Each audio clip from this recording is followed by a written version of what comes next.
The Pilgrim's Progress, Part II, Chapter 9. Recording is in the public domain. The Pilgrim's Progress, by John Bunyan, Part II, Chapter 9. The Enchanted Ground. By this time they were got to the enchanted ground, where the air naturally tended to make one drowsy, and that place was all grown over with briars and thorns, excepting here and there, where there was an enchanted arbour, upon which if a man sits, or in which if a man sleeps, it is a question, some say, whether ever he shall rise or wake again in this world. Over this forest, therefore, they went, both one and another, and Mr. Greatheart went before, for that he was the guide, and Mr. Valiant for truth came behind, being rear guard, for fear lest peradventure some fiend, or dragon, or giant, or thief should fall upon their rear, and so do mischief. They went on here, each man with his sword drawn in his hand, for they knew it was a dangerous place. Also they cheered up one another as well as they could. Feeble-mind Mr. Greatheart commanded should come up after him, and Mr. Despondency was under the eye of Mr. Valiant. Now they had not gone far, but a great mist and darkness fell upon them all, so that they could scarce for a great while see the one the other, wherefore they were forced for some time to feel for one another by words, for they walked not by sight. But any one must think that here was but sorry going for the best of them all, but how much worse for the women and children, who both of feet and heart were but tender.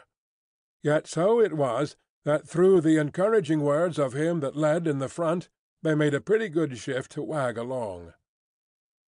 The way also was here very wearisome through dirt and slabbiness, nor was there on all this ground so much as one inn or victualling house, therein to refresh the feebler sort. Here therefore was grunting and puffing and sighing, while one tumbleth over a brush, another sticks fast in the dirt, and the children, some of them, lost their shoes in the mire, while one cries, "I am down," and another, "Ho, where are you?" and a third, "The bushes have got such fast hold on me, I think I cannot get away from them." Then they came at an arbour, warm, and promising much refreshing to the pilgrims, for it was finely wrought above head, beautified with greens, furnished with benches and settles. It also had in it a soft couch, wherein the weary might lean. This, you must think, all things considered, was tempting, for the pilgrims already began to be foiled with the badness of the way, but there was not one of them that made so much as a motion to stop there. Yea, for aught I could perceive, they continually gave so good heed to the advice of their guide, and he did so faithfully tell them of dangers, and of the nature of dangers when they were at them, that usually, when they were nearest to them, they did most pluck up their spirits and hearten one another to deny the flesh. This arbour was called the Slothful's Friend on purpose to allure, if it might be, some of the pilgrims there to take up their rest when weary. I saw then in my dream that they went on in this their solitary ground till they came to a place at which a man is apt to lose his way. Now, though when it was light their guide could well enough tell how to miss those ways that led wrong, yet in the dark he was put to a stand. But he had in his pocket a map of all ways leading to and from the Celestial City, wherefore he struck a light, for he also never goes without his tinder-box, and takes a view of his book or map, which bids him be careful in that place to turn to the right-hand way, and had he not been careful to look in his map, they had in all probability been smothered in the mud, for just a little before them, and that at the end of the cleanest way too, was a pit, none knows how deep, full of nothing but mud, there made on purpose to destroy the pilgrims in. Then thought I with myself, who that goeth on pilgrimage but would have one of those maps about him, that he may look, when he is at a stand, which is the way he must take? They went on then in this enchanted ground till they came to where was another arbour, and it was built by the highway side. And in that arbour there lay two men, whose names were Heedless and Too Bold. These two went thus far on pilgrimage, but here, being wearied with their journey, they sat down to rest themselves, and so fell fast asleep. When the pilgrims saw them, they stood still and shook their heads, for they knew that the sleepers were in a pitiful case. Then they consulted what to do, whether to go on and leave them in their sleep, or to step to them and try to awake them. So they concluded to go to them and wake them, that is, if they could. But with this caution, namely, to take heed that themselves did not sit down, nor embrace the offered benefit of that arbour. So they went in, and spake to the men, and called each one by his name, for the guide, it seems, did know them. But there was no voice or answer. Then the guide did shake them, and do what he could to disturb them. Then said one of them, I will pay you when I take my money. At which the guide shook his head. I will fight so long as I can hold my sword in my hand, said the other. At that one of the children laughed. Then said Christiana, What is the meaning of this? The guide said, They talk in their sleep. If you strike them, beat them, or whatever else you do to them, they will answer you after this fashion, or, as one of them said in old time, when the waves of the sea did beat upon them, and he slept as one upon the mast of a ship, When shall I awake? I will seek it yet again. You know, when men talk in their sleep, they say anything, but their words are not governed either by faith or reason. There is an unsuitableness in their words now, as there was before betwixt their going on pilgrimage and sitting down there. This, then, is the mischief of it. When heedless ones go on pilgrimage, 'tis 20 to 1 but they are served thus. For this enchanted ground is one of the last refuges that the enemy to pilgrims has. Wherefore it is, as you see, placed almost at the end of the way, and so it standeth against us with the more advantage. For when, thinks the enemy, will these fools be so desirous to sit down as when they are weary? And when so like to be weary as when almost at their journey's end? Therefore it is, I say, that the enchanted ground is placed so near to the land of Beulah, and so near the end of their race. Wherefore let pilgrims look to themselves, lest it happen to them, as it has done to these, that, as you see, are fallen asleep, and none can wake them. Then the pilgrims desired, with trembling, to go forward. Only they prayed their guide to strike a light, that they might go the rest of their way by the help of the light of a lantern. So he struck a light, and they went by the help of that through the rest of this way, though the darkness was very great. But the children began to be sorely weary, and they cried out to him that loveth pilgrims to make their way more comfortable. So, by that they had gone a little farther, a wind arose that drove away the fog, so the air became more clear. Yet they were not off by much of the enchanted ground, only now they could see one another better, and the way wherein they should walk. Now, when they were almost at the end of this ground, they perceived that a little before them was a solemn noise, as of one that was much concerned. So they went on, and looked before them. And behold, they saw, as they thought, a man upon his knees, with hands and eyes lift up, and speaking, as they thought, earnestly to one that was above. They drew nigh, but could not tell what he said. So they went softly till he had done. When he had done, he got up, and began to run towards the Celestial City. Then Mr. Greatheart called after him, saying, So ho, friend, let us have your company, if you go, as I suppose you do, to the Celestial City. So the man stopped, and they came up to him. But as soon as Mr. Honest saw him, he said, I know this man. Then said Mr. Valiant for truth, Prithee, who is it? It is one, said he, that comes from whereabout I dwelt. His name is Steadfast. He is certainly a right good pilgrim. So they came up one to another, and presently Standfast said to Old Honest, Hey, Father Honest, are you there? Aye, said he, that I am, as sure as you are there.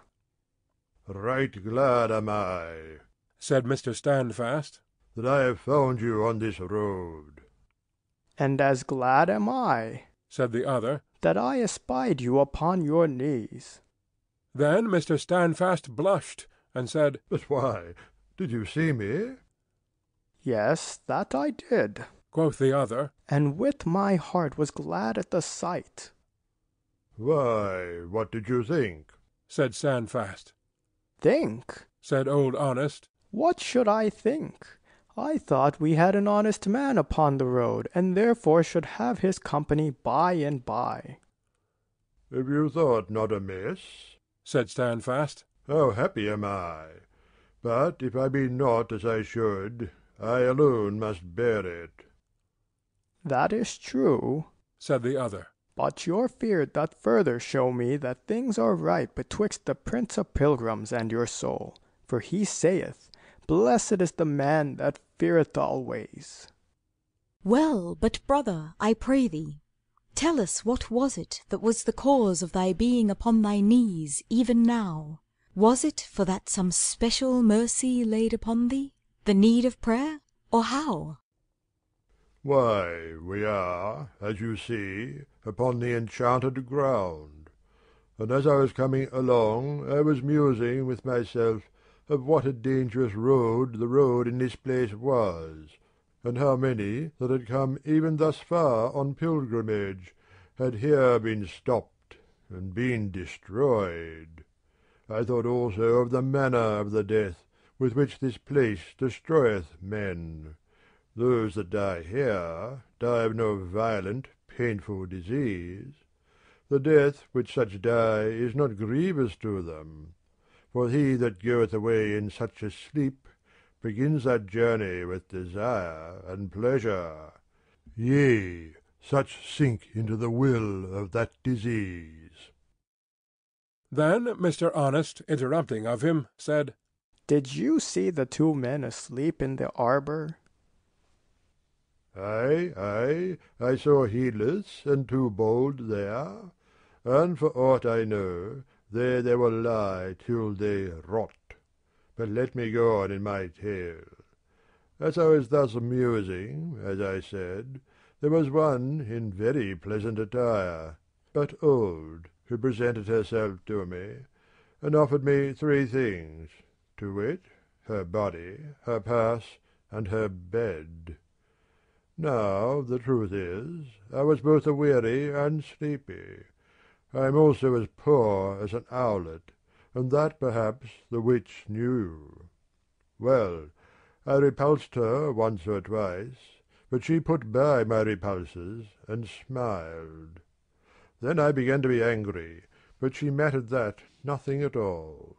Then she made offers again, and said, if I would be ruled by her, she would make me great and happy. For, said she, I am the mistress of the world, and men are made happy by me. Then I asked her name, and she told me it was Madam Bubble. This set me farther from her, but she still followed me with enticements. Then I betook me, as you saw, to my knees, and with hands lift up, and cries, I prayed to him that had said he would help. So, just as you came up, the gentlewoman went her way. Then I continued to give thanks for this my great deliverance. For I verily believe she intended no good, but rather sought to make stop of me in my journey.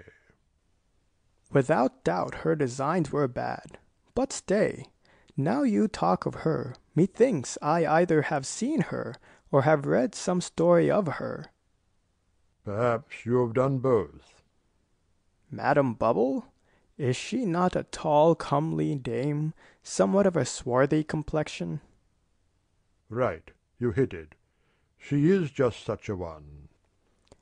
Does she not speak very smoothly, and give you a smile at the end of a sentence? You fall right upon it again, for these are her very actions. Doth she not wear a great purse by her side, and is not her hand often in it, fingering her money, as if that was her heart's delight? 'Tis just so. Had she stood by all this while, you could not more amply have set her forth before me, nor have better described her features. Then he that drew her picture was a good artist, and he that wrote of her said true. The woman is a witch, and it is by virtue of her witchcraft that this ground is enchanted. Whoever doth lay his head down in her lap had as good lay it down upon that block over which the axe doth hang. And whoever lay their eyes upon her beauty are accounted the enemies of God.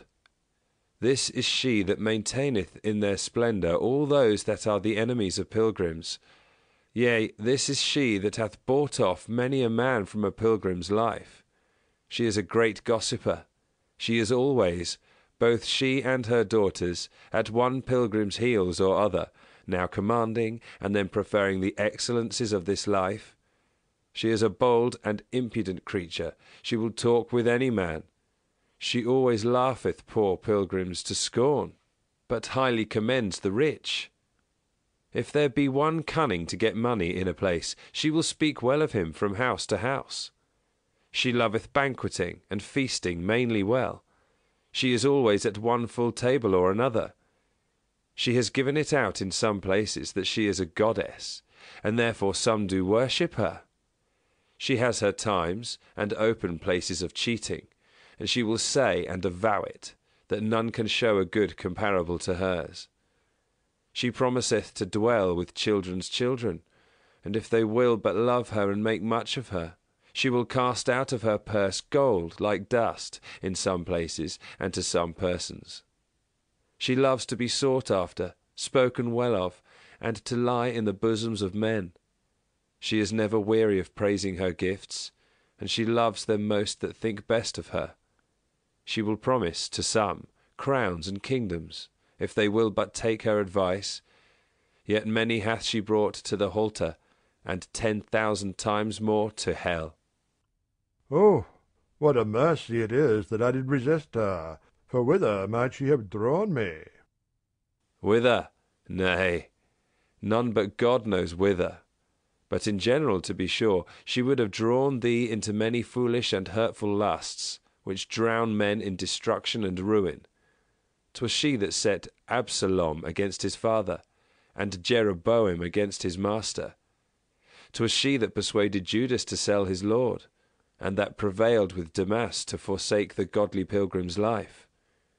None can tell of the mischief that she doth. She makes variance betwixt rulers and subjects, betwixt parents and children, betwixt neighbour and neighbour, betwixt a man and his wife, betwixt a man and himself, betwixt the flesh and the heart. Wherefore, good master, stand fast, be as your name is, and when you have done all, stand. At this course there was among the pilgrims a mixture of joy and trembling, but at length they brake out, and sang, What danger is the pilgrim in? How many are his foes? How many ways there are to sin no living mortal knows. Some of the ditch shy are, yet can lie tumbling in the mire. Some, though they shun the frying pan, do leap into the fire. End of Part 2, Chapter 9.